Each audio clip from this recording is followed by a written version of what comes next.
Following violent protests in Shimla over an alleged illegal portion of a Sanjoli mosque, representatives of the mosque committee have requested the municipal commissioner to seal the disputed area. They also offer to demolish the portion themselves if the court orders it.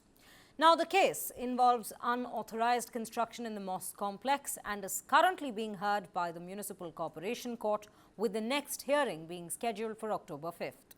Now, the delegation, including the mosque imam, the local Muslim Welfare Committee and the Waqf board members, submitted a memorandum to Municipal Commissioner Bhupender Kumar Atri. They stated their willingness to cooperate with the authorities and respect the court's decision.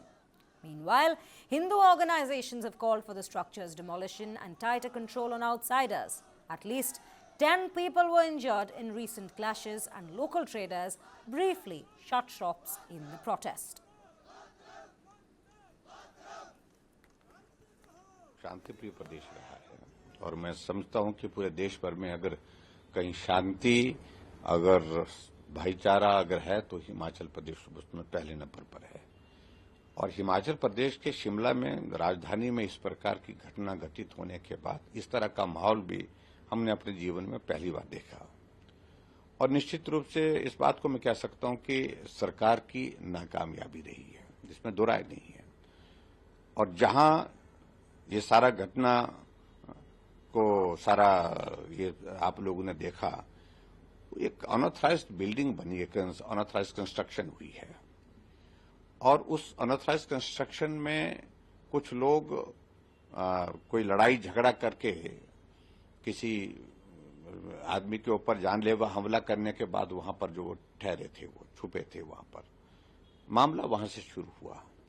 फिर स्थानीय लोगों ने बाहर निकल करके सारे मामले को उठाया कि यहाँ ये स्ट्रक्चर जब बना है, यहाँ 10-15 लोग के लिए जगह थी, आज 300 लोग वहां पर उस बिल्डिंग में रहते हैं, आते हैं, जाते हैं।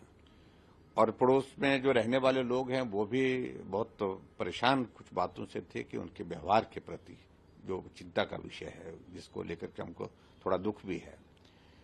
एक तो अनऑथराइज्ड है, लेकिन उसके बावजूद व्यवहार भी ठीक नहीं, ये भी बातें वहां पर लोगों ने बताई।